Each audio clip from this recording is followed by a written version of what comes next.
Hey, what's up, everyone, and welcome back to this week's Weekly D. And today I have the lovely Justine McLucas on with me. Justine is an old friend that I've been friends with for years and years and years. She's one of my first pole teachers that I had back in the day when I started pole dancing. And we talk about an array of different subjects today, but I am going to give a trigger warning that we do talk today about pregnancy and pregnancy loss.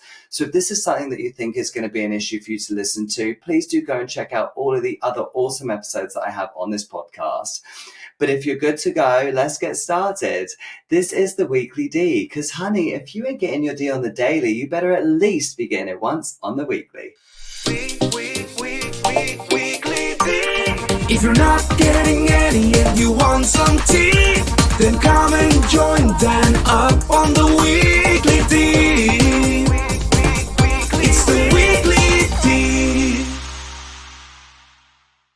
Hey Justine, thank you for Hi. joining me. Hello, This is thanks for our having me. round two because we had a few technical issues last time, didn't we? But let's hope we have better luck this time with some Wi-Fi at the studio. How are you doing? Yeah, I'm good. How are you? Yeah, I'm good. I just want to say, we won't talk about it because I don't want to set you off, but I just want to say sorry for your loss. Little Chili. Oh, If thank anyone's you. wondering, Chili is a dog. It's not a person, but still, No. dogs are like our children, aren't they? Yeah, and she is definitely my baby. I know you want to talk about this later today, actually. So I went on a big journey to try and have a baby, but I couldn't. So Chili really is my baby, and she passed away from congenital heart failure last week at Oh, is that 14. what it was? It was heart failure? Yeah, she's But 14. Just 14 for a yeah. Chihuahua, right? 14 is pretty decent, Pretty right? good, yeah. I still was hoping that she would hit the world record and be like the oldest chihuahua to ever live and live till like 25 or something. But Oh, no, she didn't. yeah. She was like the Oh, first pole pet as well, like doing photos of her with pole, sitting on me and stuff. She was such a right. and lived in the pole studio and grew up with all the pole girls, and And boys. And Chile went from Australia to London, London to Australia, right? You didn't get her in London, did you? No, I got her here. So she You was did born get in her here. Surrey. Yeah, she is an English baby. She and then I had to fly her to Australia when I moved back there in 2016 when I fled the country, as you think that I Right, did. right, I see. Okay. Oh, so she only had to do the flight once. Just once, yeah, which was stressful enough because it's like a 24-hour flight, and for a little tiny dog, Mm-hmm. I was stressed the whole time, but she But managed. but she's not allowed to be in the section with you, is she? She has to be in the hull, No, does she had she? to go on her own flight as well. It's a certain flight, and she's got to go in the hull, and yeah, she has to go into quarantine for 10 days. Um, yeah, it's horrible. Oh, It's poor very scary baby. for a little dog. But now she's gone Oh, completely, that is and so I'm not there. sad. That was the worst bit. Like I'm not there. I wasn't there to be with her for her last moments. We're so going off on another Yeah, I tangent know. now, It's but but you I know could talk what, about dog Chili for for hours. me. But you know what? For me, like I don't have a plan on having children. And like for me, like my dogs are my children. So Yeah, like I exactly. know it's not the I'm same, and coming people to will say, "Oh, it's steal not the one of your same." babies now. I've decided you're going to share Yeah. them. Oh, fucking honestly, take one, please. Honestly, please take one. Yeah, you've got Um, enough fluff there. I think you can share. literally, I've got too much. Literally, I've got currently I'm wearing a black top and I can see hair all over it. It's just Oh, like that's it's what I my I life. miss it. I I miss the miss. fur all over me. I know. My Sorry, yeah, we baby. did kind of go a little bit off track there, but Yes, yeah, sorry for your loss. But thank I you. wanted you to just before we get started and go into all the topics I want to talk about with you today, I just wanted you to give like a intro, really, just to who you are, what you do, just for anyone who's listening, maybe hasn't been following you for very long. So Because I'm give us old and a no one knows who I am now. give us a I've bio. disappeared. Um, okay, well, I started pole actually in London in like 2006 or 2007. I think it was 2007. So I was one of the OGs, I guess, in London, and decided to set up a studio, like a standalone studio, one of the first standalone studios in about 2010, January 2010, which was a Ecole de Pole in my little flat in Earls Court with three normal, like, X pole actual sets, like the home sets. I don't think I even used all the extensions out of it. It was that tiny. Um, yeah, I was an ex-pole girl back in the day, and then what else did I do? I went on So You Think You Can Dance and tried to make pole a little bit more, I don't know, mainstream, I guess. So I've tried to promote pole a little bit, make it a bit bigger, and expand with my studios. We've got two franchises in the US now, and my pole camps, which run in Thailand and the Gold Coast. Yeah, so that's my business, I guess, and That's me in your. a nutshell. And how did Ecole de Pole? Where did so Ecole de Pole? There's some link to ballet there because you've got a ballet Oh background, haven't yeah, you? yeah. So I was a ballet dancer back in the day. I actually went to the Hamburg Ballet, um, like when I was a teenager, and my ballet school before that was called Ecole Classique. So that's where I got the name for it from. I don't actually speak French, so all these people that come up to me just start rambling at me in French. I'm like, oh no, sorry, I don't actually speak French. I just chose it for the for the name. Plus it I'm so rhymes, so it's sorry. fun. I'm just a fraud. It's literally just a I'm just a name. fraud, yeah. I mean, I did high school French, so I can, say like on y va, and that's about it. So, what year did Ecole de Pole start? It was January 2010. I started in Earl's Court, and then I expanded to have a bigger studio in Fulham, which I think you came to the opening of the one in Fulham. That was the one where there was the little upstairs waiting area Yeah, type the thing. little Yeah, yeah. mezzanine area upstairs, and we put in RSJs and some big poles and stuff. And then I also had one in London Bridge, so then I had the two, and then I moved those in 2012 to Camden in North London, into that Muse building, and then ended up staying there for years and years and years. And like I said, I fled the country in 2016, Yeah, fair enough. and then actually sold that studio in 2019 because it's very Uh-huh. hard to run a studio. It's hard enough to run a studio on your own. I'm sure you know that. Yeah. And then to Well, try and do it and from a different mine's. country. But this is the thing. People always say to me, like, you know that. And I'm like, well, I know that. And I don't even run what I consider like a proper studio. I mean, mine's a small space within a big building that I just rent. And Yeah, it's yeah. so easy. I have barely any commitment with it. Whereas with like these proper spaces, I take my hats off to you because it's such a commitment. Like, Definitely so hard yeah, work, yeah. Second it's time a lot of round, hard I'm work. glad I'm doing it with someone else, like the studio. So Ecole de Pole is my brand, and I have all these bits and pieces all over the place. But the studio in London this time, I'm setting it up with a business partner, which thank God, because it's just like it's too hard to do on your own. If you've got other things going on in your life, especially. So I have Yeah. Trevor Schoonrad, who I think you've probably met years and years ago as well. Yeah, of Trevor course. and me we're like the grandma and grandpa of pole now, I think.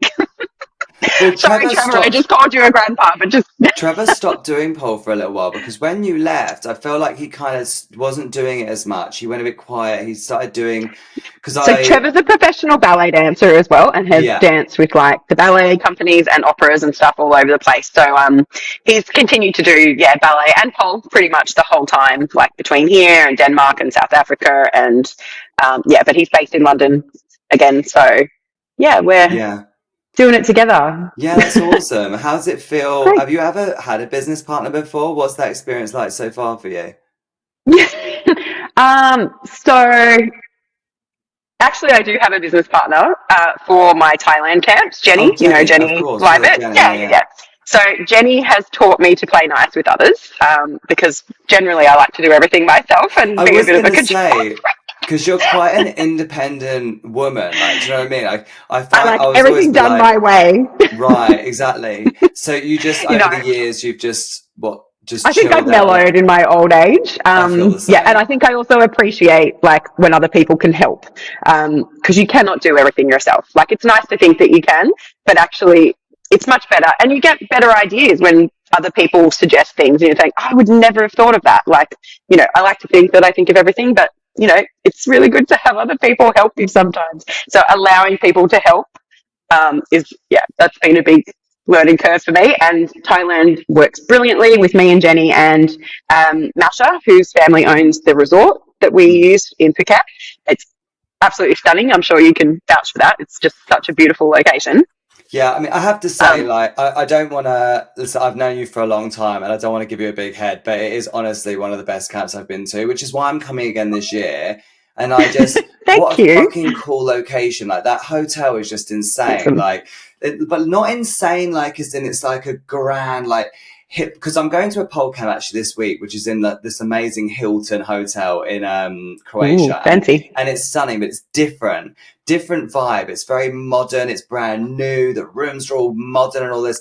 This is kind of like, it's not even a big hotel, really, is it? I mean, it's quite small in terms of the actual size of the hotel, but The it's IRA. So the very, IRA, it's because it's like in the jungle, kind of like on yeah, the cliff side. So they're all little villas with the rooms and stuff. So they're not like, yeah. And it just feels like you're in your own little villa, even though it's actually a right, hotel room, and then the villas are on the top. And because there's the trees and the jungly bits all in between, it feels really like secluded, and yes. that you're on your own private island, even though it's Phuket, which is an island, but still, it feels like you're in this tiny little exclusive spot.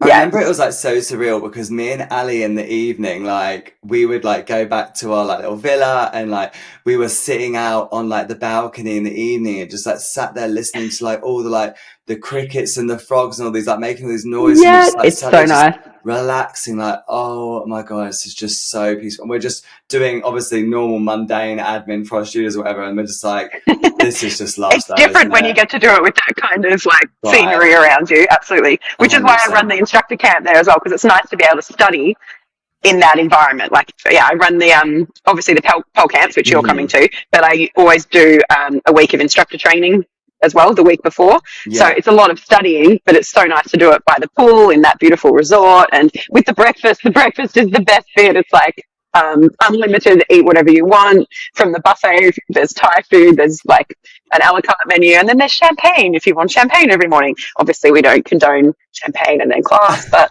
hey, you're on holiday, But so one's not gonna kill you. I mean, it's not going to yeah, kill you. yeah, of course unless you're not. doing Beth's workshop, as you know. So, Yeah, although Beth loves to have a beer and then teach fondue, sorry, Beth, cat's out of the yeah, bag. I'm honestly, I'm so scared for that. I think she's gonna kill us. But I've actually She got a will. workshop with her before I come to that camp as well. Actually, Oh she's yeah, gonna be in the UK, so I'm going to that one in London, and then yeah, I'll be seeing her obviously at your yeah, camp. So cool. that'll be You really get a good little fun. test.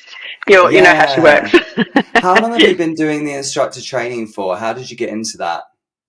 So I started my instructor training in house when I had my London Bridge studio, and I hired like Anna De Carvalho, and I trained up Alexandra Carolina. She was actually one of my first students in my Earls Court studio way back in like 2010. So she started with us, and I trained her up to be an instructor as well. It was just an in-house one, and then I decided to get it like accredited through all the different bodies in America and Australia and the PDC here in like 2019. It took a while to get there because I have so many things going on, but yeah, it's been going for a few years now, and it's online as well as the camps and face-to-face courses. I love doing that. I love all the technical stuff and all the Hmm. anatomy and like breaking things down. So that's the stuff I really like. And I like writing things. So I got to write a big manual and, How many waft how on many about stuff. how many of the instructor trainings do you run per year? Is it just like a couple or? It depends. So I've got a few, like the girls that own the Cleveland studio in Ohio in the US, they probably run about four a year, I'd say, between 3 and 5 at least. So Uh-huh. like, yeah, it depends how many they do. So they do theirs, and then I probably do maybe 2 or 3 just weekend ones, and then my 2 camps. So I do which is the full series, the beginner, intermediate, and advanced in the Gold Coast in February and Phuket in November, December each year. Is So a few. is the Cleveland one the one that Meg the Supernova works at? Yes, Meg the Supernova. Oh And my she's god, actually I going to love be one of her. the master trainers in Phuket this year in December. She'll be there. She was going to stay for week 1, so you'll get to meet her. Oh, she's gonna be at week one? Yeah, yeah, yeah. She's staying. Oh, that's gonna be You get to awesome. meet. Oh, that's so fun. Yeah, because I love Yeah, her stuff. Do you know, I really like yeah, Meg as she's well cool. because Meg is so much like me. I consider myself a Oh my non. God, you two just like, I, on pole walls, whenever there's something, I'm like, I bet you Meg has written a comment on this. And I'm like, yep.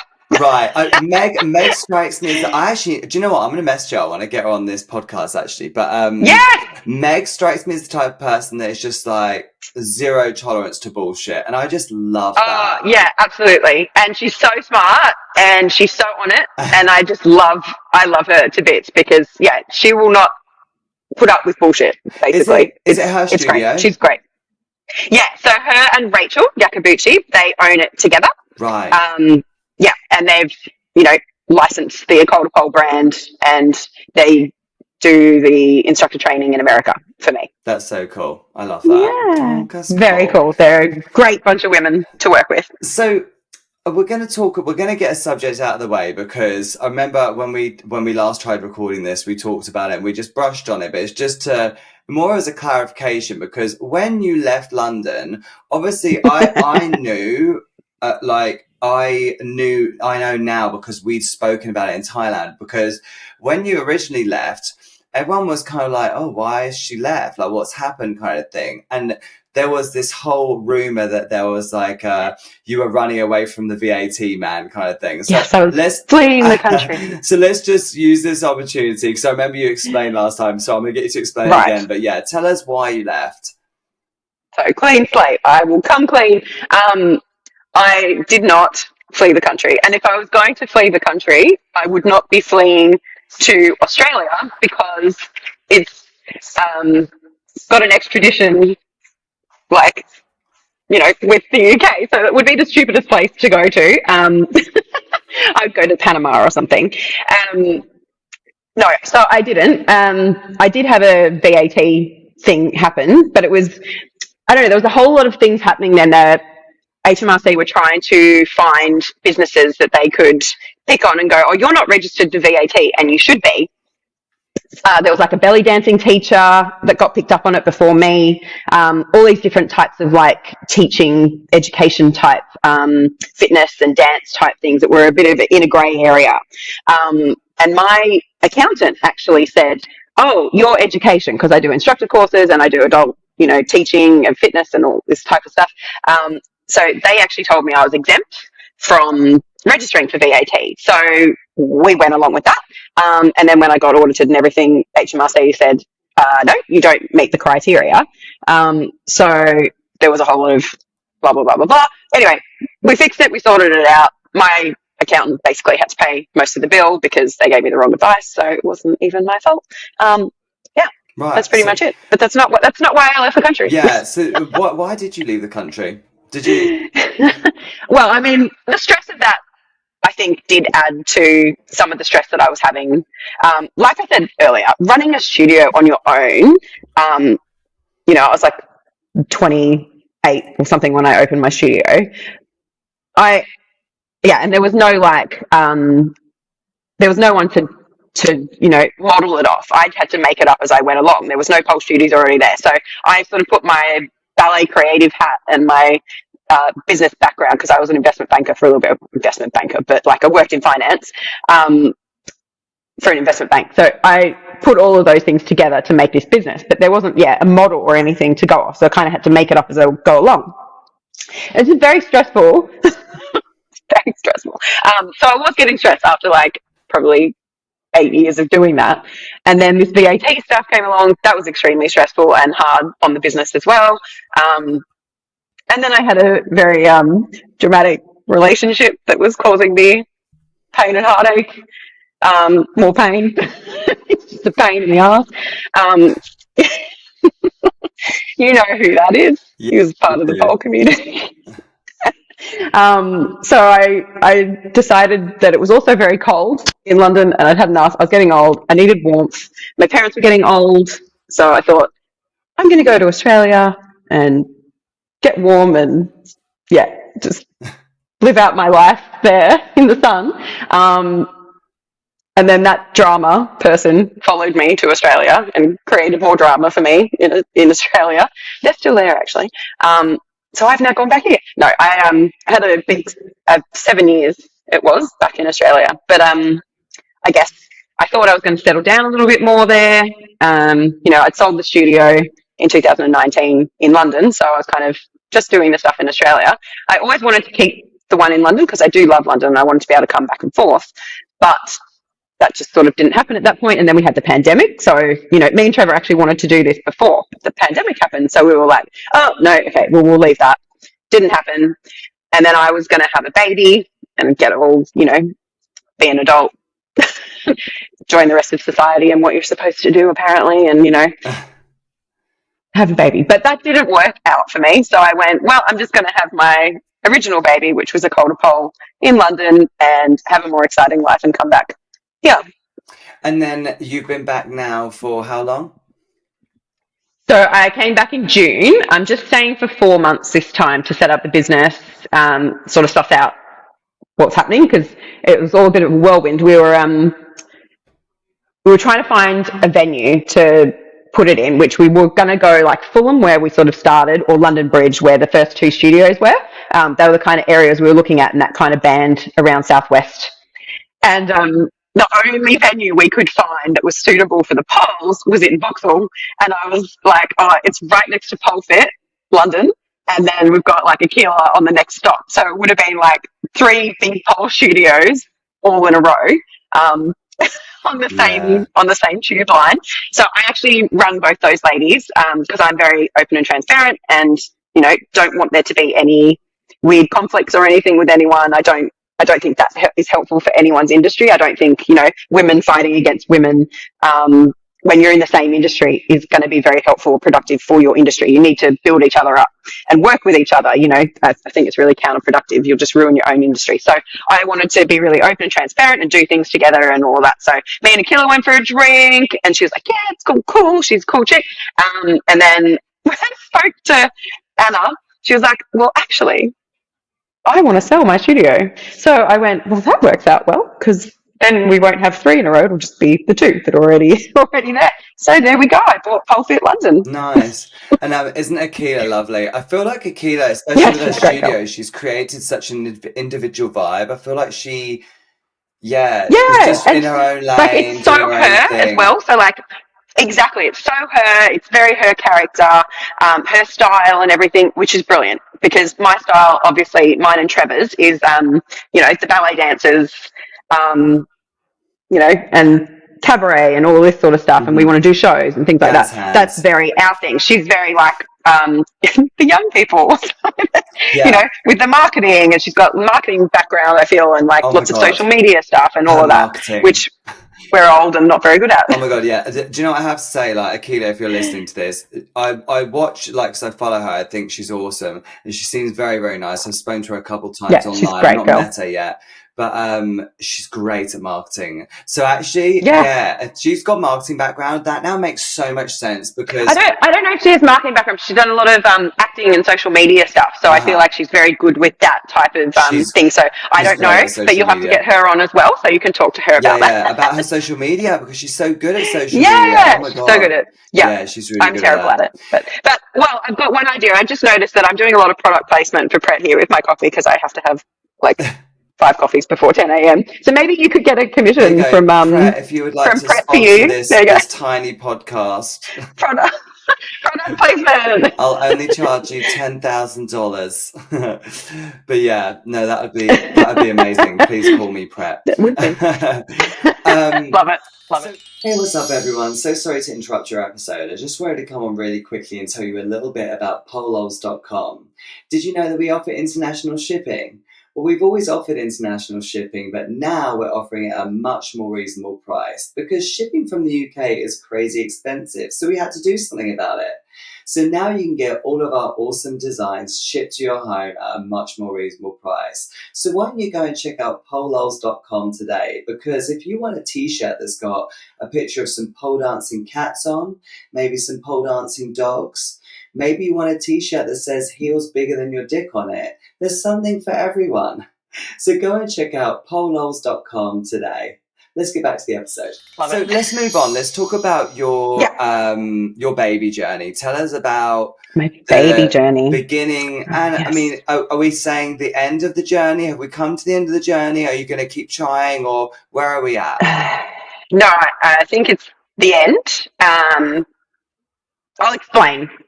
So basically, I I'm pretty old for someone that's going to have a baby. I started trying like 1 month before I turned 39, 2 months before I started. Yeah, about that. And I did actually get pregnant after 4 months, which is not too bad for trying to get pregnant. However, I lost that baby at 12 weeks. And the reason being because when you're old, like me, they call it a geriatric pregnancy if it's after 35. Isn't that nice? Just to give Wow. women more complexes about being old and, Geriatric. Oh my God. yeah, that's what they call it, after 35. So after 35, your quality of your eggs and your ovaries goes very downhill very quickly. Obviously, everyone's at a different rate, but yeah, mine have obviously gone down very, very quickly. So there's a much higher risk of like abnormalities with the embryos and things like that, and losing pregnancies and things like that. So I unfortunately did experience that. And I know a lot of other women that have had that. So that's, bad enough as it is. But then when you go through IVF thinking that that's going to help, it didn't for me. So I basically started IVF and went through all of these things like, have these vitamins that'll help your egg quality, have this, have that, do this test, do this experiment. So they like injected, have you ever heard of like PRP, where they take out your blood, they spin it around to get the plasma, and then they inject it back into your injuries? They can do that to with like eggs. regenerate stuff. Well, that's this new experimental treatment that they're doing with ovaries. So to try and regenerate your eggs, because you're born with all your eggs when you're a baby, like you've literally already got them, or and then they just age. So that's the problem.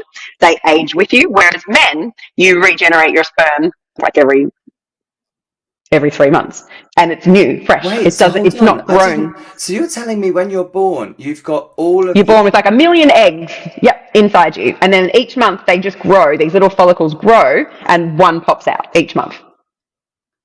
I did not know See, that. look, I have learned so much science stuff. Like, I feel like I should now maybe go in a different direction. I've learned so much science stuff because I didn't know that. So that's why egg quality for women, age is such a big factor. Where for men, it's not a factor because they actually are not born with all of their Sperm. It just grows every 3 months. So basically, to improve sperm quality, you basically take all the vitamins and do all your health and stuff for 3 to 6 months or whatever, and you can make a really big difference. Whereas women, it's like, well, you're already aged, so they're already 40-year-old, 42-year-old eggs. They already got a problem. And we'll see, it's really hard to improve them. But they did try this experimental treatment, which people have been doing, called ovarian PRP. And they basically inject my plasma into my ovaries to see if it will help to regenerate, because they're hoping that this is like a new thing. Anyway, no, that didn't work either. So I ended up doing that. I've done, tried everything. I've done 15 rounds of IVF, one including IUI. So 15 months of injecting myself every day for a month with all the hormones, and then 13 egg retrievals I think I've done, where they put you under and take the eggs out. I don't get very many eggs because I have terrible ovaries that don't work properly. So tried that a million times. Don't have many. I have a couple of embryos on ice, but they're just the ones that I did try didn't work. So, after 15 rounds, I just in 2 years' time as well. I did it over about 26 months. I did all these rounds. So pretty much in a row, do 5 and then have a month or 2 off, and then did another set, and then, it's ridiculous. Nobody does that amount, but I kind of I went at it like I do with everything, because you know me, you know what I'm like. I can do this, focus, I'm going to make it work. So did all of the diets, all of the vitamins, all of the things you're supposed to do. And I thought, just like ballet, if I just do it, everything you're supposed to, I can make it work. But your ovaries don't respond to that at all.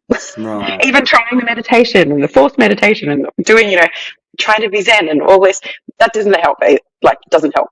For me, it didn't help me either. So I have decided to not have a baby. Because I can't have my own. I can go with donor eggs. So use someone else's eggs.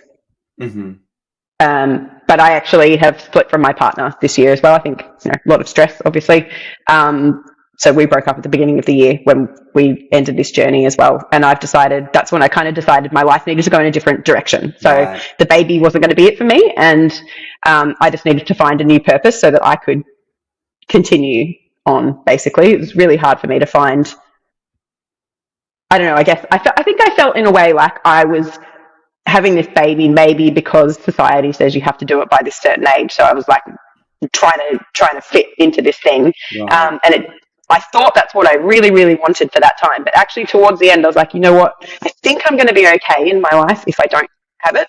Mm-hmm. So yeah, I'm really, really enjoying my life as it is now, being in London and, having the studio, doing those things that I really, really love and really make me happy. And yes, a baby may be in my future. It won't be my own because of my eggs. I can't use my own eggs, but I don't know if I want to go through more injections and stuff, which I'd have to do for a donor egg too, to do a pregnancy where I would carry the baby, but it wouldn't have my DNA. Mm-hmm. It's a possibility, but I'm getting older now, so maybe not sensible either. There could be adoption. It depends who I meet, what happens here, but at the moment I'm quite happy. I've made the decision that it's not happening. So I'm just going to steal everyone's dogs. That's and the final. Are you at peace with it? How do you feel about it? Like, I am now. It took a long time. Like I honestly, like I've cried. I've done therapy. I've done. I went to a Buddhist monastery in Australia for like a 3-day thing on my own to stay in this little monastery and do chanting and meditation with monks. I've tried everything like to try and find peace for myself. And I did. I don't know what point it was. I don't know if it was just the sheer exhaustion of the injections of the IVF and the stress. Also, it costs a lot of money, but I try not to think about that. Just leave that. Right. I'm not going to look at it. I don't know. Yeah, I think maybe the sheer exhaustion as well. Like, I just can't do it anymore. So I do still have 2 embryos on ice. I'm just going to leave them there in case I change my mind in a couple of years' time. Sure. I don't think I will, but you never know. So I may. So could you? No, I'm pretty sure I'm done. I'm pretty sure I'm done. Forgive my ignorance for this. So when you say your embryos, is that your eggs? You mean? No, so eggs. So if someone tells you to freeze your eggs, which if anyone's listening and you're under 35, or maybe you're just 35 or 36, and you haven't done it, and you're not sure about whether you want to have children or not, and you would like to have a backup plan, go and freeze your eggs. If it's a bit expensive, but trust me, it's much cheaper than 15 rounds of IVF. Go and freeze your eggs, because your eggs, when you're younger, will work much better and they will make an embryo. So the embryo is what happens after it fertilizes with the sperm. Right. And if you can actually freeze the embryo, it's better than freezing just the egg, because obviously the eggs are smaller and they don't always defrost. So it's almost the embryo is like the very first stage of the egg fertilization. The fertilization process. Right, okay. Exactly, yep. So they fertilize. I know this is not really up your alley because you don't really care. This is why I don't really know much about it, because obviously, like, I don't have these eggs. I just never have to think about it. Yeah, I don't have to think about that. Yeah. So what happens is, the egg and the sperm fertilize, and and then create a little embryo, and then it grows into a fetus. And then it's a baby, and then it comes out, Dan, and they go, here's a child, here's a human.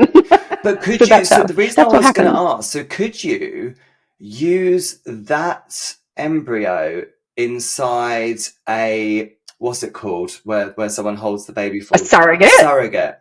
Yeah, so that's not the problem with me. So surrogacy is usually for people with uterine issues, so where it attaches. So my uterus is fine. It can carry, it's getting old too, but it's similar to, I've got no chance. Like I don't have endometriosis, but I have like another one, which is a similar thing that grows into the muscle. But it's not so bad. Like I could carry. My problem was the egg. So like the ingredients, before you put it in the cake tray, mine's actually the problem with the ingredient that you're putting in. So my ingredients going into someone else's womb is not going to help the fact that the DNA and that is not going to work anyway. Right, I see what you mean. That's what my problem is. So I need someone else's good eggs, and then they could put it in me, probably, and it would be fine. Right, I see. That's how Okay. that works. So, Yeah. but as well, like, and it just, I hope this isn't too much of a personal question, but like, you're saying No, it's about these fine. embryos, I assume those embryos are with John's sperm, right? How would you feel about that? No, God, oh God, no. Okay. Well, I really hope that my partner that did this with me is not listening to this. Oh my God. So, John and I broke up in 2018. I started this journey with the person that I've been with that you wouldn't know. His name was With Matt, John? and no. What? I broke up with John in 2018. But wait, you said the person And that you went to Australia and he followed you to Australia. That is the same person, isn't it? We're talking about John, right? yeah, that was Okay, John. That fine. was John from Expo. Yeah, we lasted not even a year in Australia, Okay. and there was just drama. It's always drama. So we left John in 2018. He's still in Australia somewhere in the countryside. I don't know. Yeah. So I've been with a person called Matt for the last 4 years, Right. who's lovely and was Chili's new dad.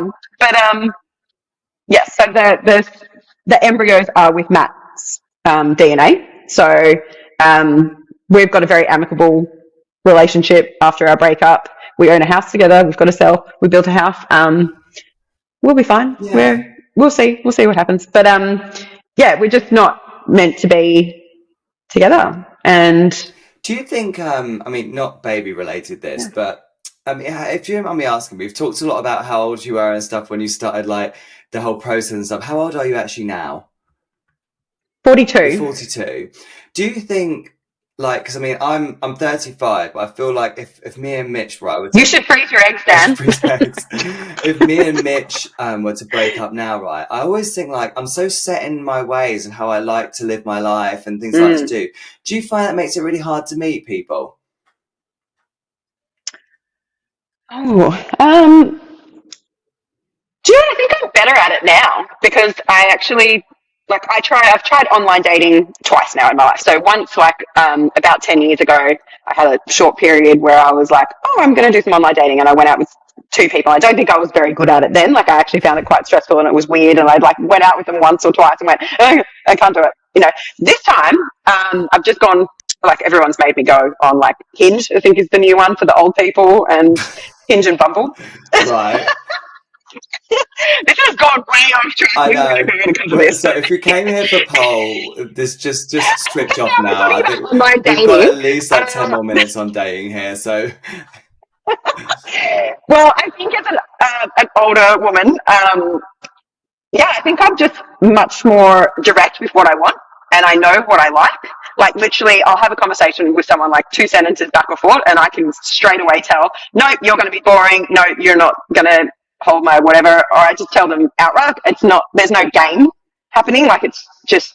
And I'll be much more out there with what I want and flirt more than I used to. I don't try and hold back or anything. I just Oh, no. can you still hear me? I Yeah, think you're I'm good. You're good. playing with these. I'm not very good with the technology because I'm old and on Hinge.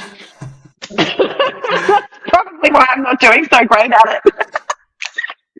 Anyway, I am talking to someone on, not right this minute, during this conversation, but I have been this morning talking to someone that I Okay. now have a number and going back and forth. And you think, because you were saying over the years you've mellowed a little bit. I can definitely tell. I mean, the Justine in London now is very different to the Justine that I saw in Phuket. I'm going to be really honest with you here because I don't want this to come across the wrong way, and I hope you're not offended by this, but I was a bit anxious when I first went to Phuket last year because the Justine that you were when you were last in London was not the woman that I fucking met in Phuket. I was like, oh my God, you just, I mean, still so super, uber organized, uber businesswoman. And they're always the parts of you that I love, but you used to get super stressed out and everything had to be perfectly your way. And now you're just so chill. It's such a nice blend, actually. It's a I mean, I'm compliment. not chill, but I cover it up much better now. Yeah.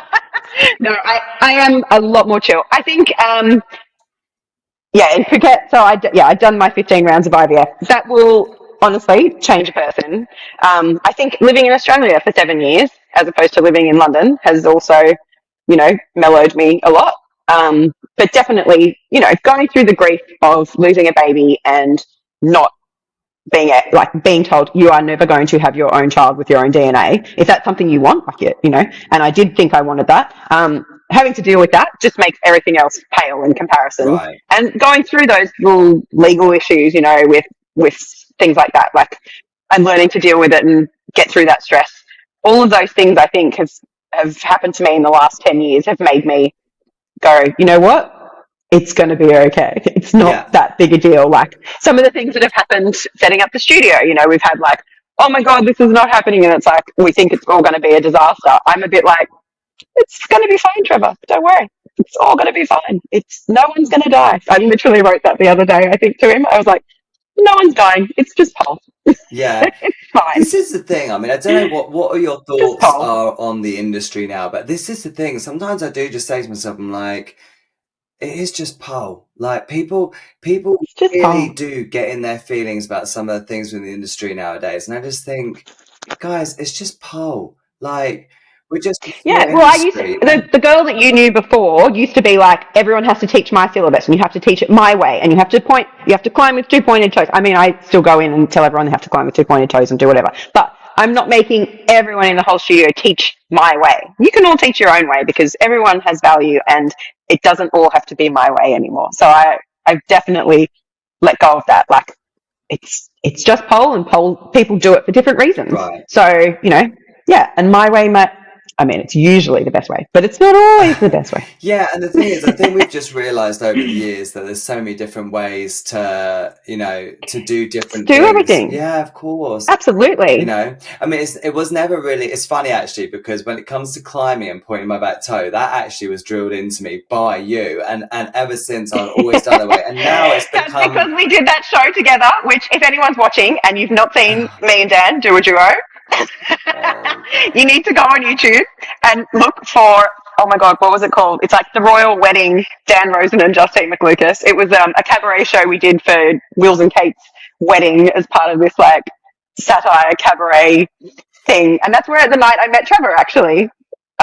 He was doing like single ladies for one of the drag shows that night, and you and I were doing the pole. I was wearing Stacey's wedding dress. It was hilarious. It's so good. Go and watch it on It's YouTube. just. It's Maybe like we can so. tag a video It's down. like so cringe. Like I look back and I just think, oh, what we think? Like we literally, I think we must have had like 3 training sessions together to make this like piece. I'm pretty sure I was like, climb with pointed toes though.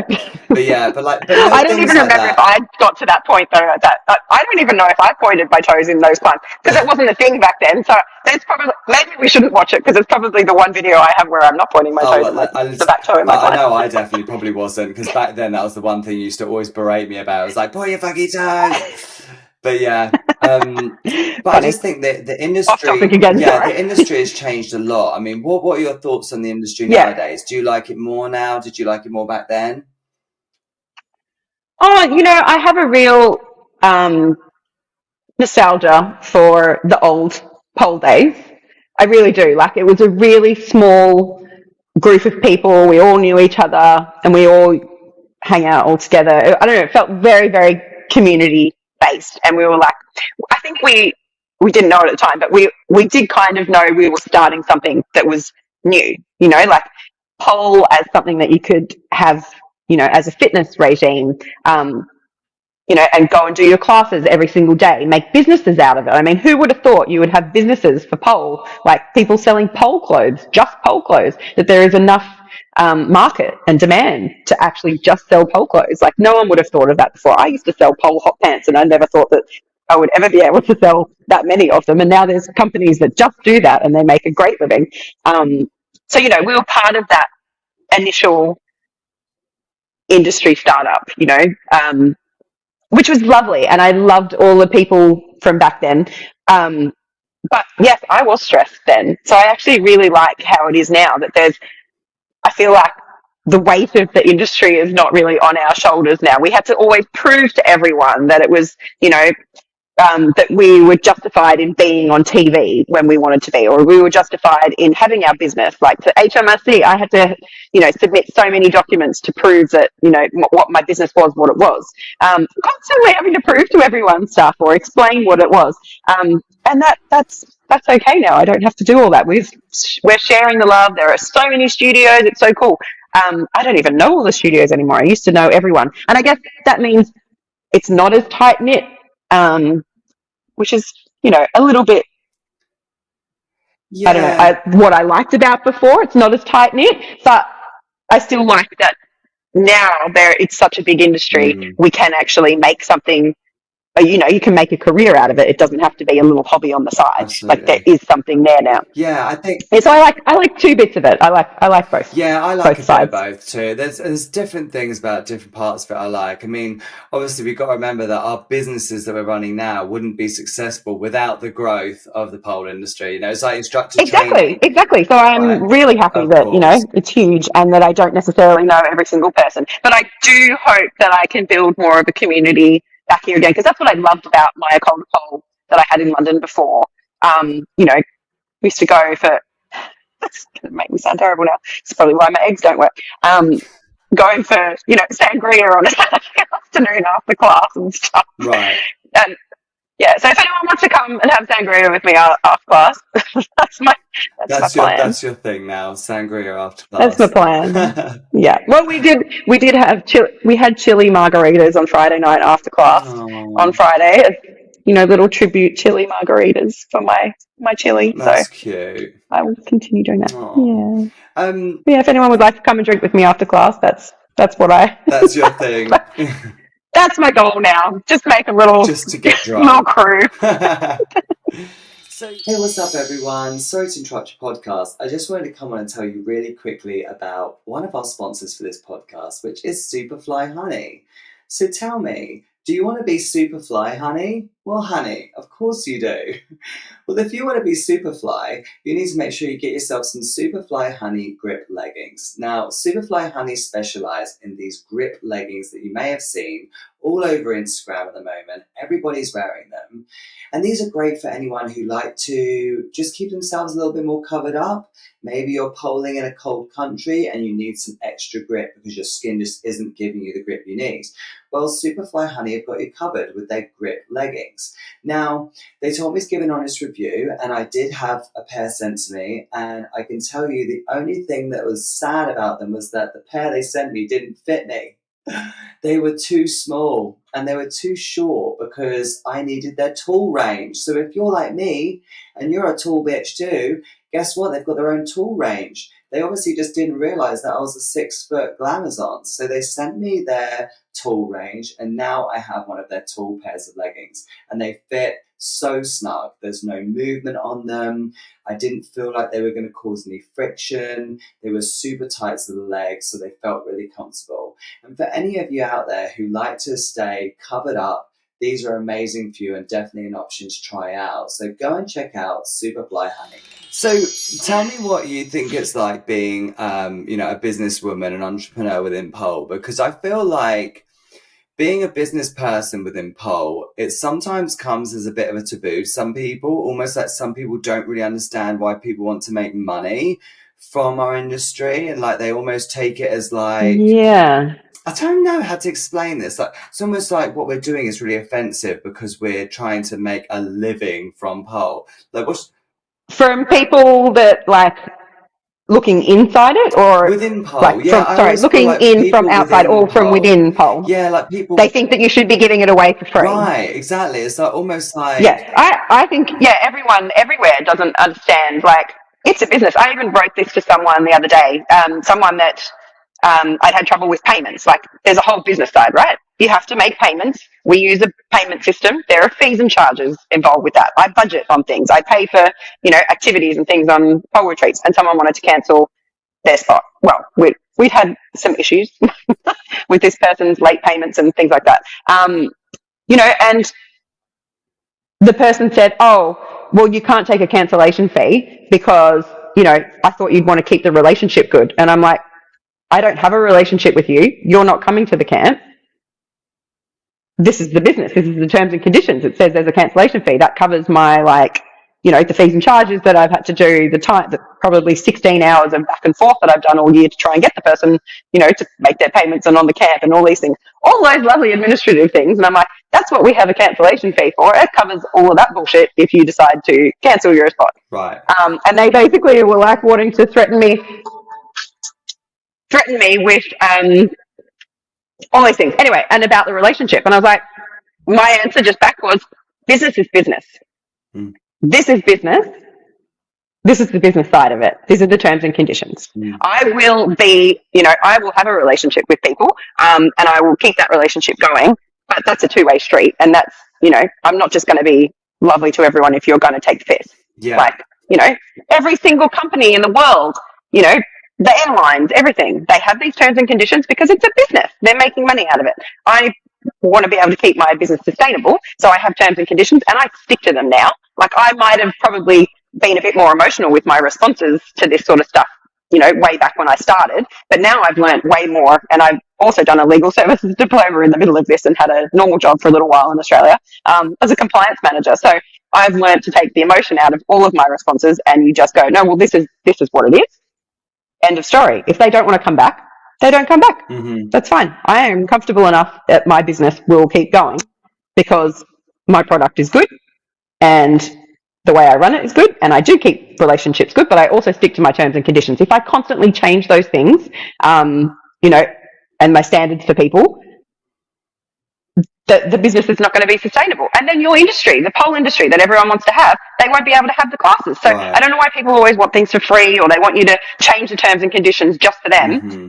We can't sustain our businesses if you do that to us. I think, you know? like, it's funny because at my studio, like, I feel like I'm really flexible, like, compared to others. Like, I'm pretty flexible with what I offer, but at the end of the day, we are trying to run a business, but people kind of forget that. And I think people think that because they're able to message the owner directly, like, they have a... Oh, you don't do that. Don't you just lie and say it's admin signing off? That's what I do. Well, normally, like... Now I've given away all my secrets. You just sign off the administrative team, even though the team is you. Then they don't think they're talking to you directly. Don't do that to me, people. Do not email me. I've got 2 admin people that do my admin for me, but obviously when it gets to a point where people are complaining, I have to, you know, sometimes go in and be like, right, okay, I'm gonna have to deal with this now, because that's hard. You know, because people are getting all personal in the emails, and then I go back and I say, right, listen, I've read this and I've decided this, and this, and sometimes I'm like, listen, do you know what? Because sometimes we actually had this a little while ago where a customer was arguing with one of the people who does my admin for me, Joanne, and then I took the email over and I was like, listen, I was like, do you know what? This argument isn't worth having. I was like, I'm just going to refund you, but you're not welcome back. She just couldn't really, I guess she just probably couldn't understand or fathom that I just wouldn't allow someone back to the studio. But it was like, it happens. I'm sorry, but this is a two-way street. Like, if you can't respect me, then I'm not going to have you in my studio, let alone freaking, you know, have you anywhere near my business. Do you know what I mean? It's like, but you know, it's really difficult because obviously people really think that they have the right. Customers are not always right. Like, they are, but to the point where they're going to be rude and abusive language or violence, like, I don't care which, you know, even just abusive language towards someone, that's not acceptable to anyone. You wouldn't talk to a normal person, you know, just face to face like that. So don't do it in the emails either. And I feel like, people just think that they can honestly say anything to you and they should be entitled to your services and your products for whatever they want. And they're not. It's your business. You run it how you want. And it's that whole thing as well, like, you know, when people are like, oh, I missed my class, but I was really ill and I couldn't switch it. I'm like, do you think if Amazon, like, if you couldn't, you know, I don't know, cancel your payment or whatever it is, and or Amazon, like, well, we're going to have to charge you this. Do you think they're going to be like, oh, were you at the hospital? Or, you know, your kids couldn't get a babysitter. Well, the tube, no worries. The tube was really hot. It was really hot, so the tubes weren't working. So I had to get off and like walk a bit and then do something else. And now I missed the beginning of my class. It's like, you know, you wouldn't. But the thing is, what bugs me the most is that people wouldn't even bother messaging Amazon, would they? They wouldn't even bother messaging them because they wouldn't bother. Exactly, and that's the respect bit that I just don't like. They think they can get away with it with you because you're so much closer. You're accessible. Yeah, it's more tangible, isn't it? For sure. Yeah, and they can get to you, but then they try and use emotion. And that's what I mean. So if anyone's listening to this and you're struggling, like maybe in the first year of setting up your business and you're doing all your admin, and it's very hard to, because you do get emotional, you get attached to your students, you become friends with them, your teachers, you become friends with them, things like that. It's very hard because you have those relationships with people, but you have to be able to draw a line and take the emotion out of it. Mm. So, I had someone trying to get out of a cancellation fee for something just yesterday. And they write me a big long thing. Oh, but I've got this going on in my life and this going on, and so much difficult stuff. And I was like, if I was going to be emotional about it, I'd be like, well, dude, I can't have a baby anymore. My dog just died. I could go on and list all my shit, but I'm like, no emotion. This is the business. I'm not going to tell them all that.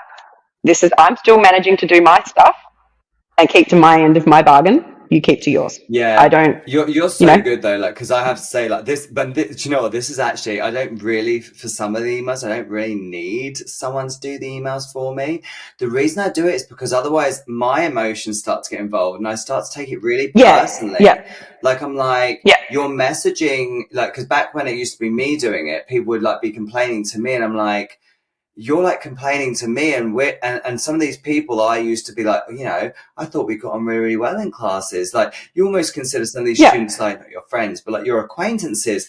And then you realize, oh, okay, oh, we're back to business now. Okay, because you're not getting your own way now. Yeah, Now it's a business it's very relationship. hard to judge that. Like Mm, most of my close friends are actually pole people, but I'd actually say they're pole people from way before, when it was that time that I was saying I was nostalgic about, that the olden days of yeah, pole. sure. Now I actually feel like I've got a much better distance. I don't think I will make close friends as much with my students, or maybe my instructors, as much as I used to, because I was so close to everyone. But that also causes a lot of trouble. Like, It it is does. very difficult to separate. So it's actually better from a business perspective. Obviously, if you want to be good friends with your instructors and stuff, that's fine. But you're going to know it's really hard to find that boundary, and separate when you actually have to put your business bonnet on. Yeah, it's you know, and do you know very hard. what? If there's any like people thinking of opening a studio, or maybe you've opened a studio recently, one thing like it's really important to be friendly with your instructors, like, and I am, like I get on with all of them. But a long time ago, I was actually friends with an instructor, like quite friendly with her. Like we talk on WhatsApp all the time, like all day, like we were really, really friendly. And basically, long story short, I guess she just got a bit too comfortable, with how friendly what she was with me. I ended up having to Mm. fire her for something.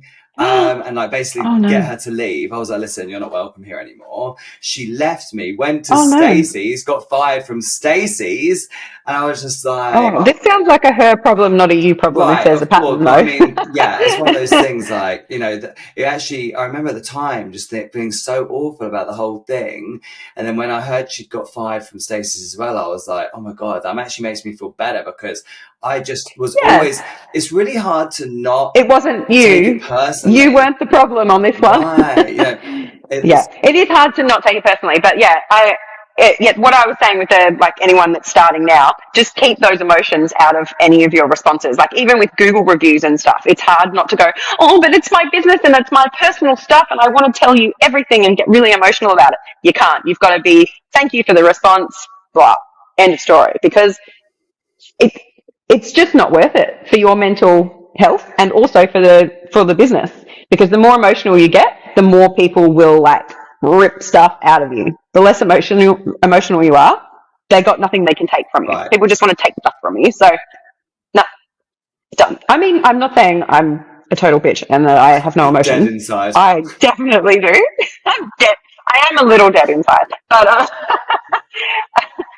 I do have emotions, and every now and again, I do get a little emotional. And I will actually say, the last 2 weeks, um, with Chili, I probably haven't been as good at my responses as normal. I think I have been getting a little um, edgy with people, because I'm a little like, this is not important. Like, like the things that they're writing to me for. And I've kind of gone, you know what, Trevor, I think you should answer these, because I'm probably not the best person to answer this right now. I don't want to be emotional. Yeah, but I'm okay. I'm okay now. I'm back to normal. You can message me, people. Just don't ask me for a cancellation fee back. Where do you get your I business, won't get it to you. like business brain from? Like, is there someone in your family? Oh, yes, I had to think about this. The last time you asked me, I actually had not really thought about it too much, but once you asked me, I was like, oh yeah, you know what? It's my dad.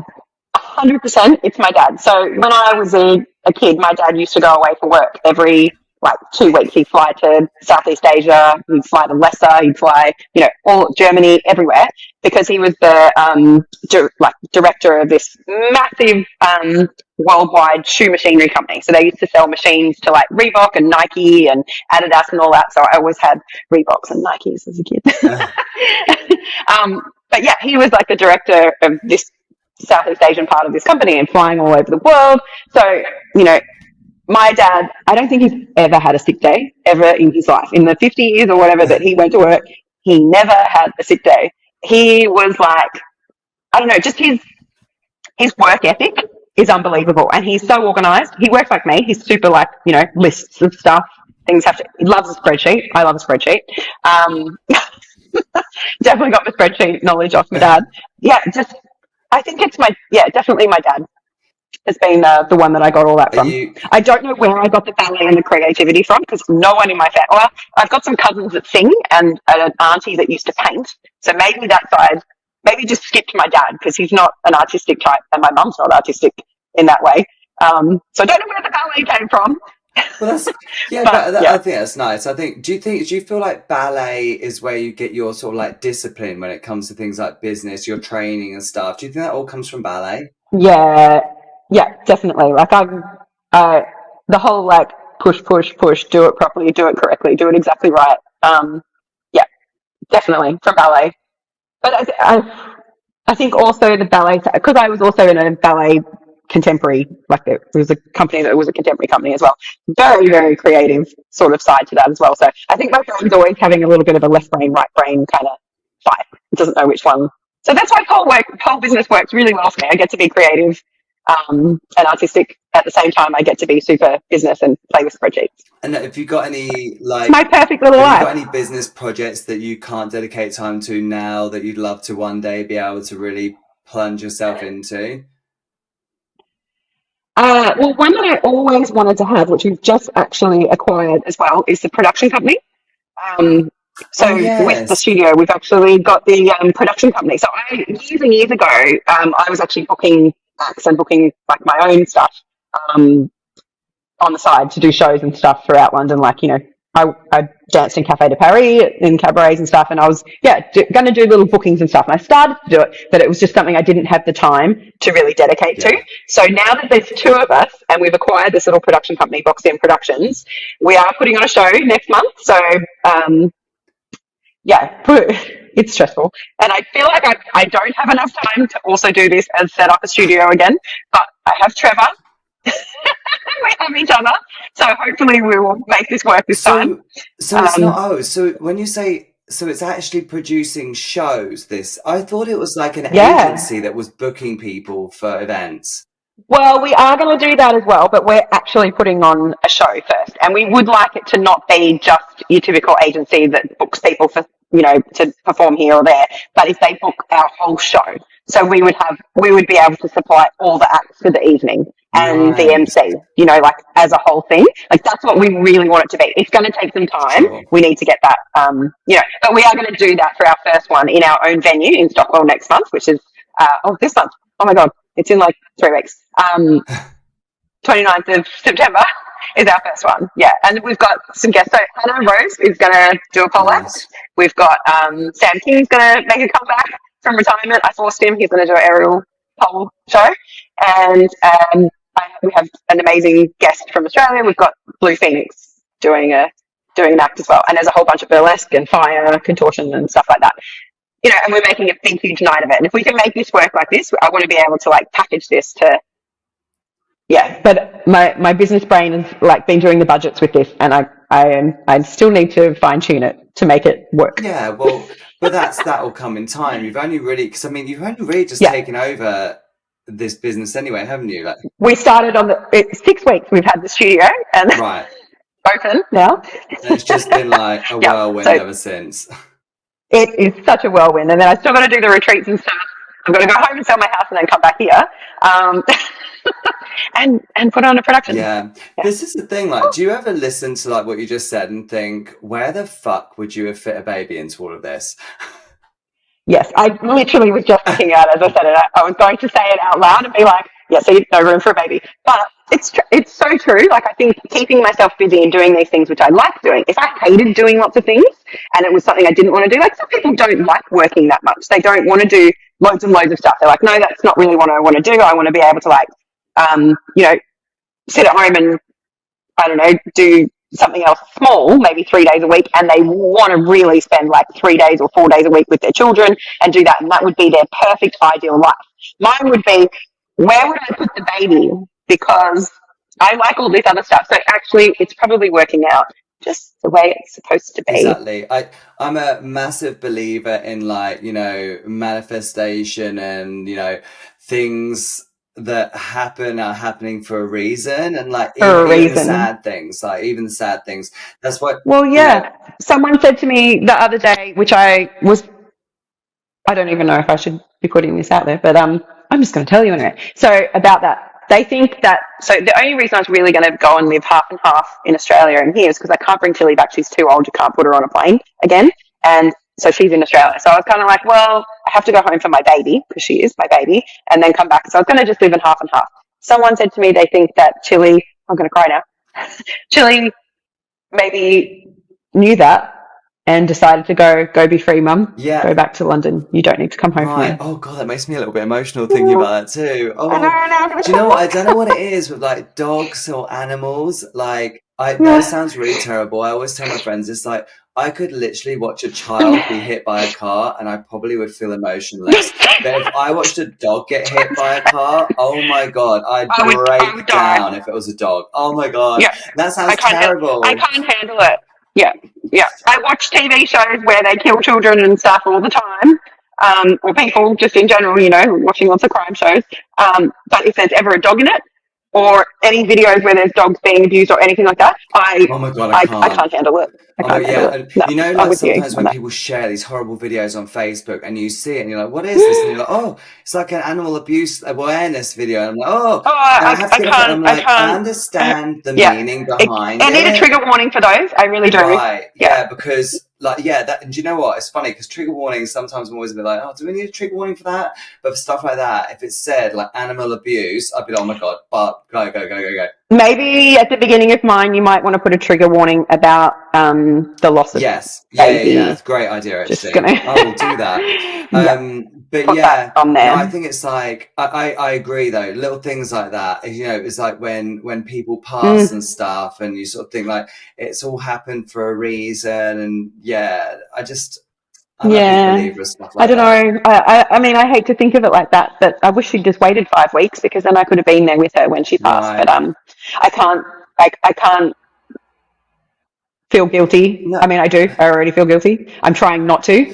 but the thing Like, is, why would you feel guilty about not being with her in just that because I wasn't moment? Yeah, of there. course, but you Yeah. spent the last 12 years with her, constant. Do you know what I mean? 14. 14, I've had her sorry, since she was 10 14. weeks. Yeah, exactly. So it's that whole thing of Yeah. like, yeah, of course, like it would have been way more ideal, but you know, Yeah. Nothing ever works out the way you want it to, right? yeah, Does as it? well, You know, it's you really can't. funny. I remember I didn't actually make it to my granddad's funeral, and my Mm. dad said to me, like, because I was working at the time, I made it to the second part of the day. I had to work in the morning, and my dad was saying to me, he was like, you know, he ain't going to know that you're not there, but also it's he wouldn't have wanted you to be there because he wants you to carry on with your life. Yeah. And it's little things like that. I feel like with the Yeah. chili thing as well, and Yeah. with all these things, I even said to like Mitch the other day, I was like, I hope when I die that people don't freaking come back from holidays and stuff for me because I'm going to be dead anyway.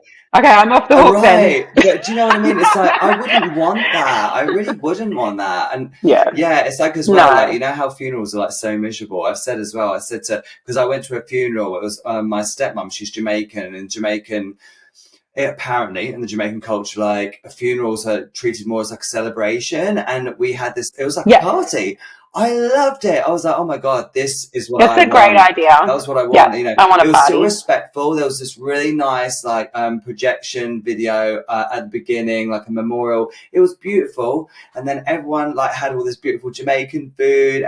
We had music. People were just talking. Don't get me That's wrong, so it wasn't like a cool. rave, but it was just nice. It was. Oh no, I want a rave. I want everyone to like be having massive like speakers. There's going to be a DJ. No, I'm kidding. But yeah.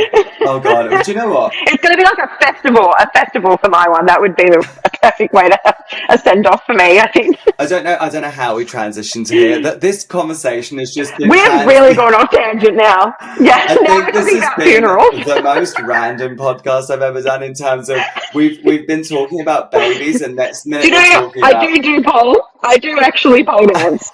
It was really funny, actually.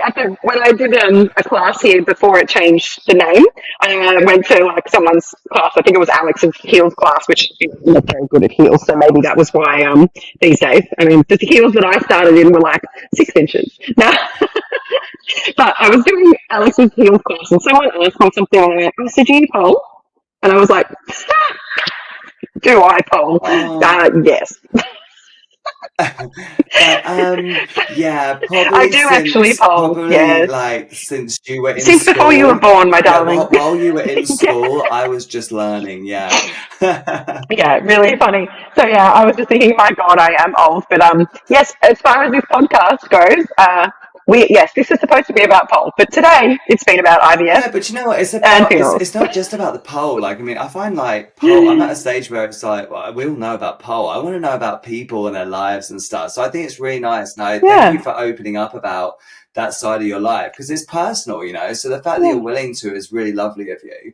But before Yeah, we, well, I'm hoping that, yeah, if there's anyone that's listening and they have more questions about freezing your eggs or any of that process because you're worried about it, maybe you don't want to have children and you know for 100%, that's fine. Like, if I had frozen them and then it would have worked, would I then be going, oh shit, actually, maybe it wasn't right for me to have a child? Like, I don't know. So maybe it just worked out fine for me that I didn't freeze them and I didn't have that opportunity. But, if you're not sure, freeze them, do what your doctor says. I know the geriatric label is horrible for women. You shouldn't use that. We've got to come up with a better term.